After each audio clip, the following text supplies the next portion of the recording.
বস এই টিজারটা যা করেছে নেক্সট লেভেল, উড়িয়ে দিয়েছে জাস্ট। হাই, আমি রূপম। এখন কথা হবে 2026-এর নানির সবথেকে বড় ছবি দ্য প্যারাডাইজ নিয়ে, যেটা গ্লিমসটা আমি দেখলাম। বস ফুল মস্তি। শ্রীকান্ত, ওডেলা এবং নানির কোলাবোরেশন যখন হবে সেটা নেক্সট লেভেলের কিছু হবে, এটা আমি আগেই বলেছিলাম এবং সত্যি তাই হয়েছে। নেক্সট লেভেল ভাই। তারা একসাথে দশহরার মতো ছবি দিয়েছে, দশহরা বক্স অফিসে কী করেছে আমরা জানি, এবং এই ছবিটা যা হবে না, ব্যাপক, জাস্ট ব্যাপক। যে মনোলগটা আমরা তামিল, তেলেগু, হিন্দি প্রত্যেকটা গ্লিমসে শুনতে পাচ্ছি সেটা এতটা এফেক্টিভ, এরকম মহিলাটার ভয়েসের বেস দারুণ ওয়ার্ক করছে।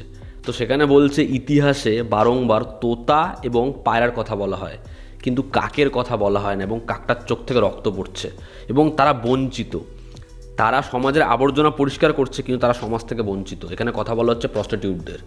এবং এই যে বস্তিটা, সেখান থেকে একজন হিরো আসবে যে গল্পটা ন্যারেট করছে তার ছেলে, এবং সে এসে কীভাবে এই কাকদের হাতে অস্ত্র তুলে দেবে সেই গল্পই বলবে হচ্ছে দ্য প্যারাডাইস।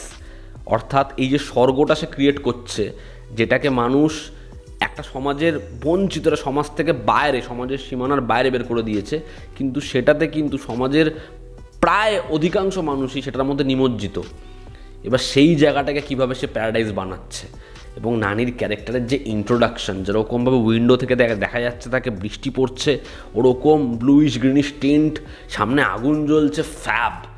নানির ক্যারেক্টারটার এই গোটা গ্লিমসে কোনো ফ্রন্ট ফেস রিভিলই করা হয়নি, খালি ব্যাক শট, সাইড ফেস, ছায়ার মধ্যে তাকে রাখা হয়েছে, এবং পোস্টারে তার পুরোপুরি লুকটা স্কেচের মাধ্যমে এনেছে।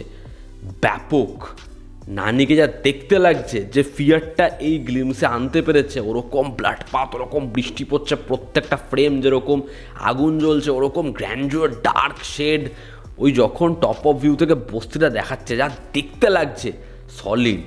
এবং অনিরুদ্ধের মিউজিক, অনিরুদ্ধের বিজিএম পুরো চুমু। কি বিজিএম বানিয়েছে! ওই কাকগুলো জলের মধ্যে থেকে উঠছে, অ্যানিমেশনের কাজ, কি কাজ করেছে! আর প্রত্যেকটা শটের খাপে খাপে যেন বিজিএমটা বসেছে, দারুণ দারুণ। এখানে এই প্রস্টিটিউটের ছেলে নানি এবং তার ক্যারেক্টারটা, তার মায়ের যে ভেষটা, সেটা না ছাড়েনি। ওই বড় বড় চুল, বেনুনি করা, তার মধ্যে গলার মধ্যে হার, সিগনেচারটা রেখেই এই প্যারাডাইসটা গড়ছে। ওর যে বন্দুকটা, যেটা লাস্টে চালাচ্ছে, দেখবে ওপরে না কুরুলের মতো, কিন্তু ছোট সাইজে, অনেকটা ডাকু মহারাজের মতো। তো সেই স্টাইলাইজেশনটা হেভি লেগেছে। এবং দেখবে যখন হচ্ছে টিল ডাউন হচ্ছে একদম ব্যাকশট থেকে, ও যে আন্ডারওয়্যারটা পরে রয়েছে, ওখানে লেখা রয়েছে হিরো। তো ফার্স্ট হচ্ছে মনোলগ, ব্যাপক ভিজুয়ালস, কাকটাকে রেফারেন্সে রেখে যেরকমভাবে ব্যবহার করেছে, এবং এরকম একটা প্লট মেইন স্ট্রিমে। একজন প্রস্টিটিউটের ছেলে, সে তাদের জীবনটা শুরু কীরকমভাবে হয়, সমাজ তাদেরকে কীরকমভাবে দেখে, কি দেখে তারা বড় হয়, এবং নানির ওই লুকস, ওরকমভাবে বেনুনি, ওরকম গলায় হার, ওরকম দেখতে লাগছে ওকে, এরকম একটা ক্যারেক্টার চুজ করা। নানির পারফরমেন্স কিছু হবে। দশহরাতেই ওই লেভেলের পারফরমেন্স দিয়েছিল, এই ছবিতেও কী করবে, ফাটিয়ে দেবে। দারুণ দারুণ, স্টার্টিং টু দ্য এন্ড। এই টিজারটা এক কথায় ঘ্যামা, সেটা ভাঙা, উড়িয়ে দেওয়া টিজার। আমার হেভি লেগেছে। তোমরা না দেখে থাকলে আমি লিঙ্ক দেবো, সেখান থেকে অবশ্যই চেক আউট করো। আমি ভীষণ এক্সাইটেড এই ছবিটার জন্য। শ্রীকান্ত, ওডেলা, অনিরুদ্ধ, নানি, আর কি চাই। ছবিটা আসছে 2026-এর 26শে মার্চ। দেখার ছবিটা হয় কেমন।